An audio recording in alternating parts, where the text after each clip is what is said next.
and welcome to another episode of Double Feature, where a horror whore and an anime addict swap films for comedy effect and great justice. I'm Mike, I'm a massive horror fan, and this is... I'm Alan, I'm from 1968. As you can see by the jacket. So the idea, in fact I'm not even going to say what the idea of what we do is now because we've done enough episodes. Okay, so the film I gave you was... Yes, Mike gave me this week Shutter, a Thai horror film from a year in the past. I'm going to say 2004. 2004, I think. Yeah. Anyway, the film follows Tun, a professional photographer who, along with his girlfriend Jane, is involved in a hit-and-run car accident where they run into a young girl and believe they've killed her, as is the nature of a hit-and-run, to be honest. And effectively, after they do this, things start to go a bit strange for them as they find out that no one has reported the accident, no one has reported the girl missing, and after it happens, strange apparitions start to show up in Tun's photographs. Now, originally he starts off thinking that these are just sort of errors in the camera and has it checked out and everything, but he soon, him and his girlfriend soon deduced that perhaps there is a ghostly presence that's now appearing in the photographs, and they begin to believe that it has something to do with the girl that they hit that night. And I think that's about as far. That's about as far as you can go without ruining it. Yeah. So what did you make of it? I actually really liked the film. Good. We'll get to why Mike might believe otherwise in a minute. Yes, we will. I forgot. I wasn't going to mention it, but shouldn't have brought it up. Alan watched this film on a Nintendo DS. That's what he did. He watched it on a Nintendo DS. Didn't watch it on a television screen. Didn't even watch it on a computer screen. He watched it on a wee Nintendo DS, robbing himself of a really good cinematic experience. On you go. Thanks for undermining everything I'm going to say. To be fair, I could have watched it on my phone, but I thought that was just going. That's ridiculous. I thought it was just going one too far. So, but not happy. Yeah.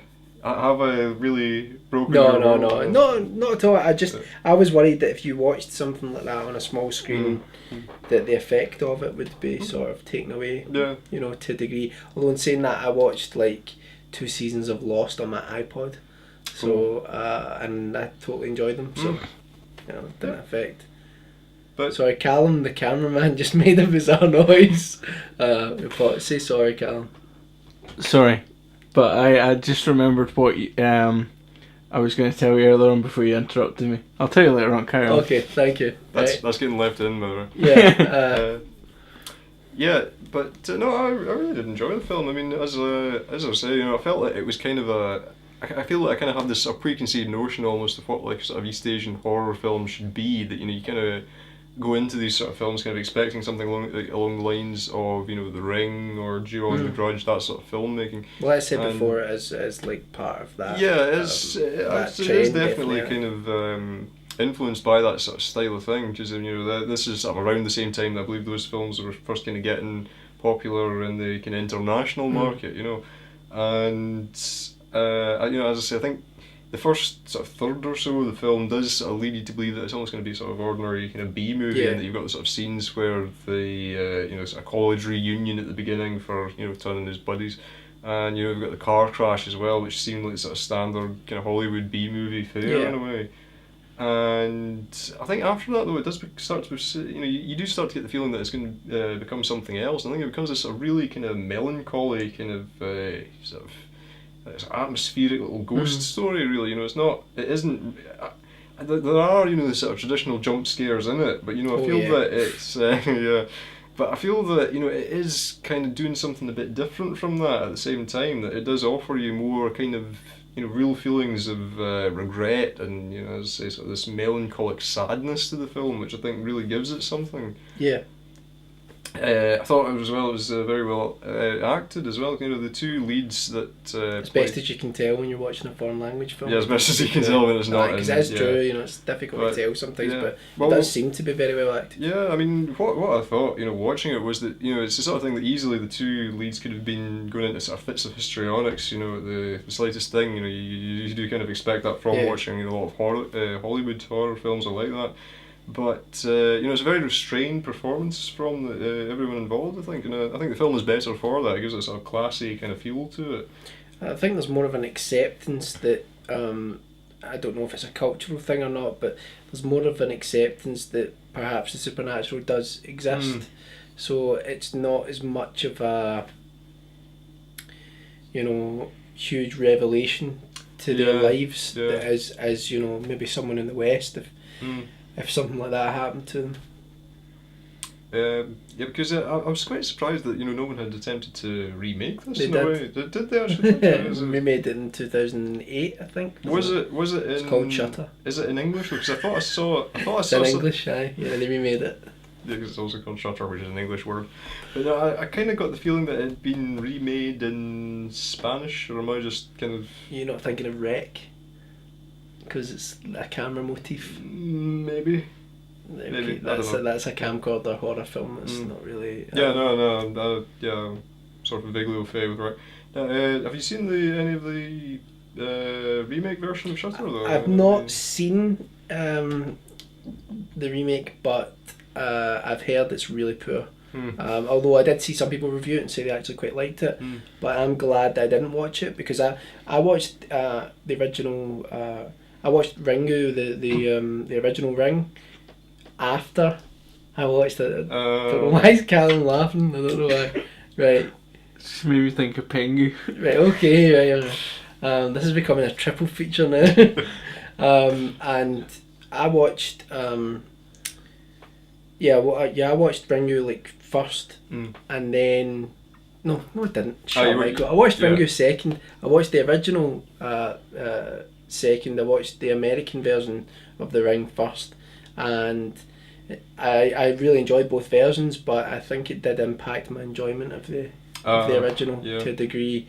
And I'm glad I didn't watch the American Shutter first. I would watch it now just out of interest. Sure. I mean, sorry, I didn't think to ask you. How did you feel about the original Shutter itself? I didn't really. I thought it was. I mean, I'll be honest, right? Like I'm a massive horror fan, but I am the type of person that films do sort of play on my conscience. They do sort of mess with my mind a little bit. But that being said, I normally don't get really frightened by a film. Yeah. And Shutter really frightened me. I don't know if it was just the atmosphere. I watched it at 3 or 4 in the morning one night when I couldn't sleep, and it really that's probably why I can't sleep to my horror films. But it really affected me. I thought it was really frightening. I think you hit the nail on the head.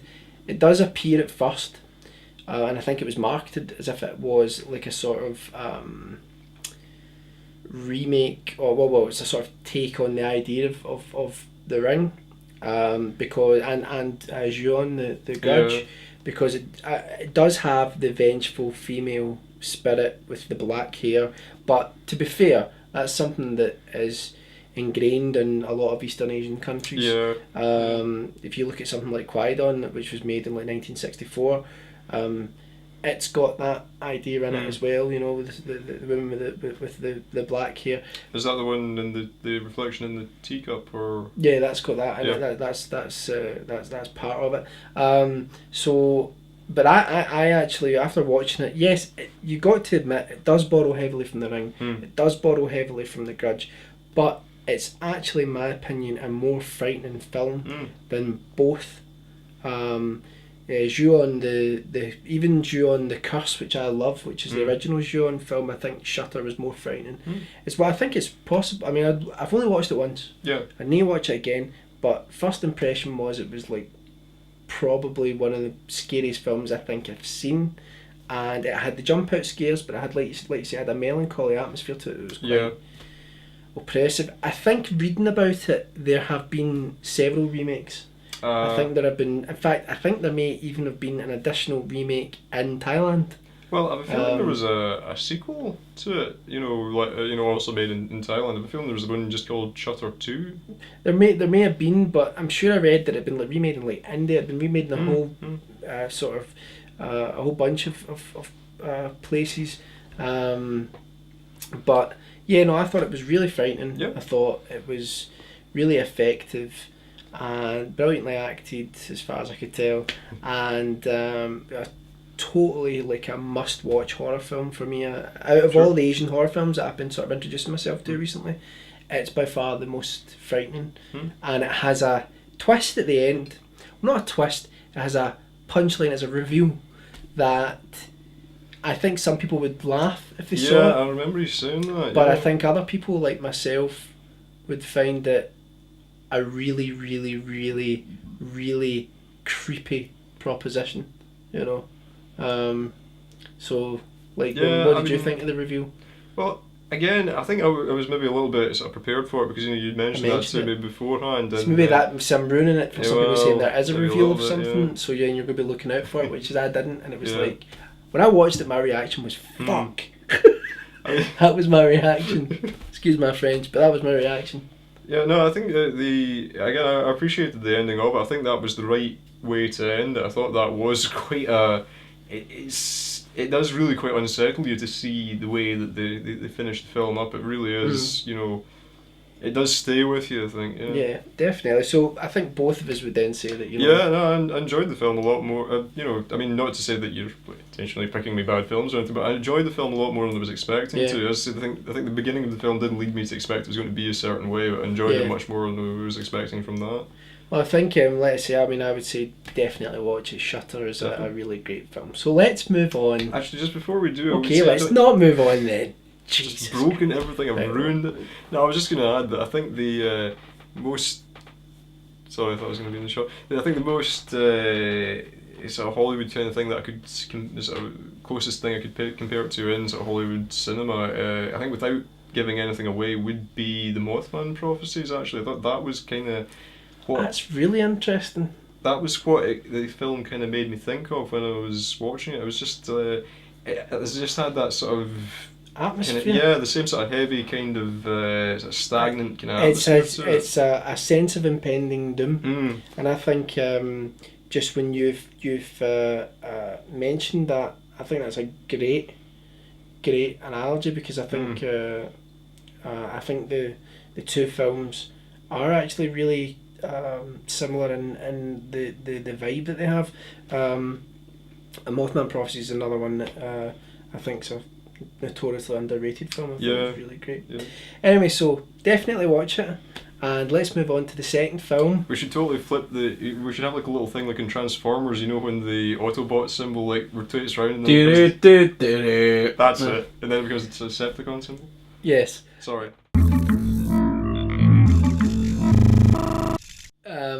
I don't know. Callum's got a flashlight. Callum.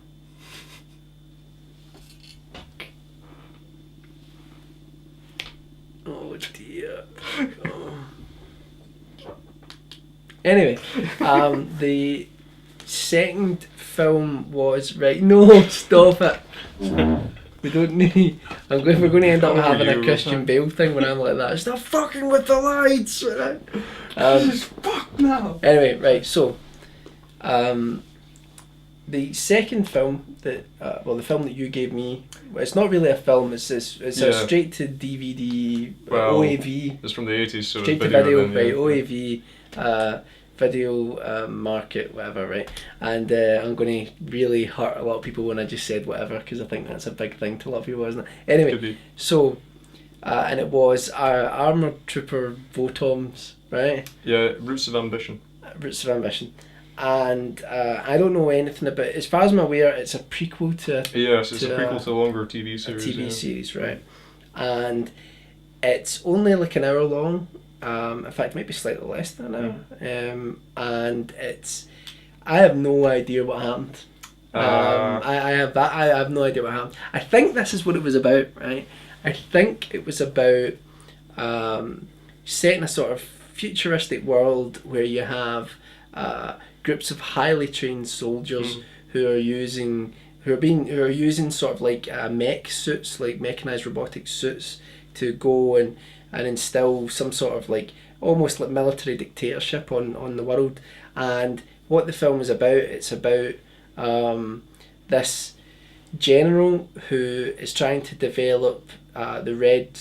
Essentially he's trying to train an elite unit. Yeah, the Red Shoulders, that were called, who is like an elite unit, and he's wanting to test this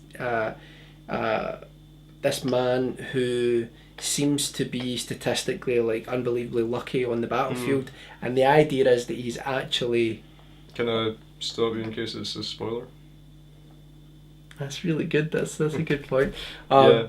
That's really good. But that's what it's about. It's about how they try to test this man and to see whether he really is invulnerable. Yeah. That's not a spoiler to it.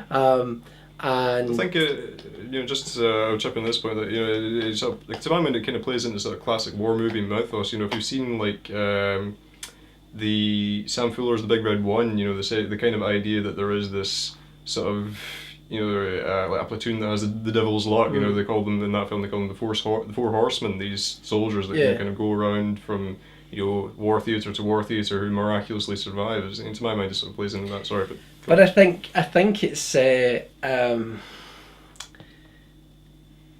film for me was really confusing. I felt like at some points I was watching like the scenes from Phantom Menace where people are like talking about like, you ever seen The Simpsons?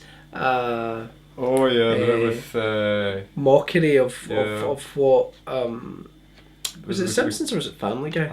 I think was it The Simpsons the courtroom scene? They do like and it's just like all these people within like a political sort of room all talking about I will I'm not going to try and quote from it, that would be rubbish. But kind of the beginning of it, there was like all this dialogue between this like in this room of like generals, and I just found it quite sort of stale, and I was kind of like, I don't know what I was watching. Now I did enjoy it. There was some really great action scenes in it, but I feel it's very much seems to me to be like a prequel to something that you're meant to have watched what came after first. Now you felt it was the other way around, but like you felt like you could watch the prequel first. Yeah, I mean, I don't know. I didn't feel that. I think when I watched this the first time, it didn't really bother me that I hadn't seen the series before it. As I say, that chronologically this comes before the series, even though this was made after the series. I should reinforce that. But I think when I rewatched the film, I did begin to wonder if I had kind of given you a wrong thing here, isn't it? I can see where you're coming from. It felt to me it was almost like the middle section of a feature film. That's what it felt like. It didn't really feel like much else, to be honest. Now, I say I did enjoy it. I loved the animation because the animation to me was really reminiscent of a lot of the like television cartoons that I watched as a kid that were obviously outsourced to like Japan and places like that for them to do the animation, and it, sort of that style of animation really reminded me of that, so I enjoyed that. That was good, but like I say, I would be interested to watch the TV series, but I'm not compelled to. If you know what I mean? It's like it didn't make me go, I've got to see this.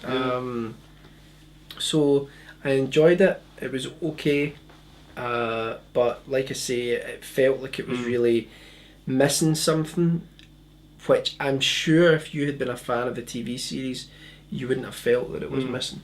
So I would say to people, probably go and watch the TV series first. So. Yeah, no, I mean, I was quite surprised to get that reaction, because I did kind of maintain before, and it's perfectly valid. I was interested to see how you get on with it, but it's kind of before I gave this, I thought it was a good idea because I thought it kind of condensed, sort of main sort of themes and sort of ideas of the TV series into the 1 hour in a way. The TV series is quite long certainly by today's standards. It's 50 episodes long, and I think a lot of people get put off making that kind of commitment, and that was why, as I say, I thought this would be something good to give you, because I think this is quite a good example. Votoms, I think, is quite an underrated example in a way of the sort of real robot mecha genre, which was something that was quite popular in the 80s, but not so much now. So you get a lot of the kind of old school anime fans will rave about this sort of thing, but nobody else will pay any attention. Well, like I say, I did enjoy it. I did enjoy it. It's just and I could see why some people would really enjoy the sort of sci-fi action sort of element to it, you know, and it's quite brutal in places as well, really quite violent in places, but not like Akira or anything like that. But you know, it's sorry, no, I was just going to say, yeah. It's the third time you've done it, man. No, just I think the action and all that in it was well done, but it wasn't compelling. Like I say, it felt like it was like the middle section of a film or something. I can understand where you're coming from, really, because I mean, I think what I would most like in this particular one too is probably Full Metal Jacket. I mean, I think it's probably no coincidence that this came out in, I believe, 1988, which now I don't know how widely seen Full Metal Jacket would have been in Japan at that point, but you know, it wouldn't surprise me if someone on the sort of writing team had been to see Full Metal Jacket, and that's where, you know, the sort of boot camp ethos comes from, because, you know, as you mentioned earlier on, a lot of it is focused on the sort of training of this regiment. Do you remember what I said about Akira when I said it's a film full of arseholes? Not quite as bad, but you know. You did get that. No, that's fair enough, because I do like things that tend to have a moral centre, you know, and there wasn't really much of. Yeah, no, I mean, I think I can understand, because I think the plot element of this OAV, it doesn't really explain much of the main character's backstory or anything, and I think it could be seen as sort of a letdown in that area. I mean, as I say, it didn't really bother me, but no, I can see where you're coming from. Anyway, so I think let's say I enjoyed it, and you would recommend it, so I think we would say that, you know, watch it, definitely watch it, but it's just, you know, I would maybe suggest check out the source material first and then go back to it. But I think we're running out of time, so I think we'll have to leave it at that. Callum, you want to come in and say hello to the people? Come on, son. Come on. To walk in front of it. Come on, say hello. Evening. Everyone. This is Callum, everyone. He's a new member of Areashiftybun. Actually, I was in the Doom video. Oh right, you've already been introduced to him. Already technically been introduced, dying in the first 3 seconds, but I'll just transition. So that's all for now, and I don't know how to end this. Just cut to black. No, cut. Black, cut. You want to do that again? Yeah, if you want. I think it's funny.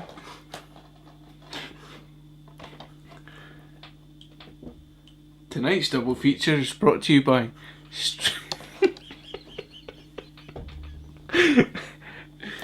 Oh fuck. We should leave all this in. It probably will be. Tonight's double feature. Oh, too early. Too early. Tonight's double feature is brought to you by Streets of Fire.